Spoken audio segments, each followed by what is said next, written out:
부동산 전망해본다. 아파트 거래가 뜸하다. 수도권 서남부에서 주로 모니터링하고 있다. 10월 들어서면서 거래량이 대폭 줄어들었다. 고금리가 장기화하며 매수 수요가 줄어들고 있다. 매도자는 팔리기를 기대하지만 팔리지 않는다. 당장 이사를 가야 하는 매물들의 호가를 낮춘 아파트들만 일부 소화되고 있다. 100곳 신도시 거래량도 많이 줄어들었다. 7월, 8월까지도 활발한 편이었다. 9월 들어서면서 분위기가 반전됐다. 특히 특례보금자리론이 6억 이상 아파트에 대해 9월 27일부터 중단되면서 분위기가 싸늘해졌다. 서울, 수도권이 폭풍 전야에 빠졌다. 인천에서도 꾸준히 거래는 되고 있지만 거래량은 많이 줄었다.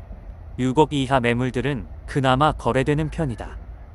내년에 공급이 감소할 것이라는 전망에 서둘러 내 집 마련을 하려는 수요는 있다. 그러나 6억 이상 아파트에 대한 수요가 많이 감소한 것으로 보인다. 글로벌 경제가 시시각각 변하고 있다. 변동성이 매우 큰 상황이다. 지금 말하는 것이 바로 바뀔 만큼 트렌드가 변화하고 있다. 일단 가장 최근 트렌드를 보자면 미국 국채금리가 하락하고 있다. 10년물 국채금리가 5%까지 치솟았지만 현재 4.5% 수준으로 낮아졌다.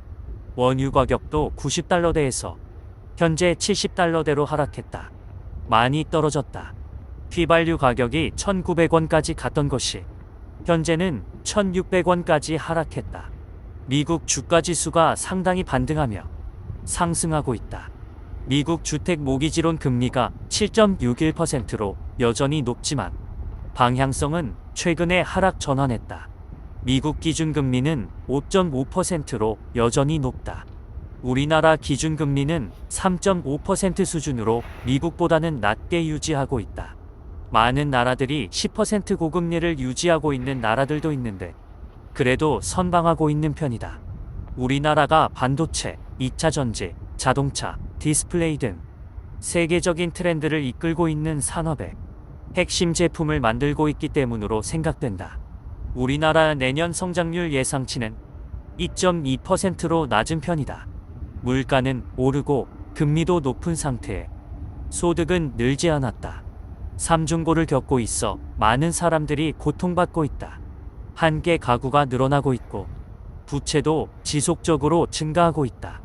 상승과 하락을 전망하기에 지표들이 엇갈리고 있다. 23년 11월 현재 시점에서 부동산 전망을 해본다.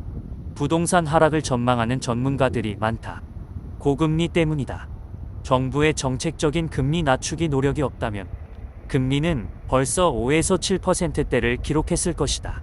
특례보금자리론을 통해 3%대 대출이 가능하다. 그 도움으로 부동산이 거래가 유지되는 편이다. 이런 노력이 없다면 부동산은 더 하락할 것으로 예상한다. 내년 23년 4월 10일 총선이 있다. 4년 임기 국회의원을 뽑는 날이다. 국민의힘, 더불어민주당 등 총력을 다해 인기를 끌려고 노력한다. 특히 정부 여당이 총선 승리를 위해 온갖 방법을 동원할 가능성이 높다.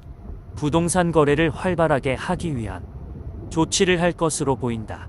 가계부채는 늘리지 않으면서 금리는 낮추고 거래는 늘리고 싶은 것이 정부다. 상승을 하게 될 수밖에 없을 것으로 예상한다.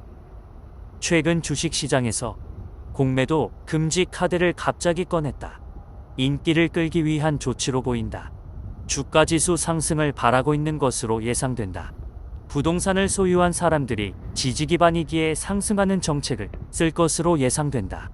급등을 바라지도 않기 때문에 참 어려울 것이다. 서민들의 대출 부담을 줄이기 위해 시장 금리를 낮추려는 노력도 할 것으로 예상하고 있다. 금융당국을 활용하여 은행들에게 금리는 낮추려고 할 것으로 보인다. 현재는 참 어려운 시기다. 내년 4월 전에는 조치들이 나오고 그에 따라 부동산 거래가 활발해지는 결과가 나올 수 있지 않을까 싶다. 또한 미국 연준의 기준금리 완화로 전환이 이루어지게 된다면 시장 금리가 하락하고 다시 경제가 활성화될 수 있지 않을까 싶다. 24년 11월 5일에는 미국 대통령 선거도 예정되어 있다. 미국도 내년에는 금리를 내리지 않을까 조심스레 예측해본다. 유권자의 마음을 사로잡기 위해 뭐라도 해야 하지 않을까. 결론. 지금은 힘든 시기이지만 24년에는 상승 전환할 것으로 예상. 2024년이면 달라질까?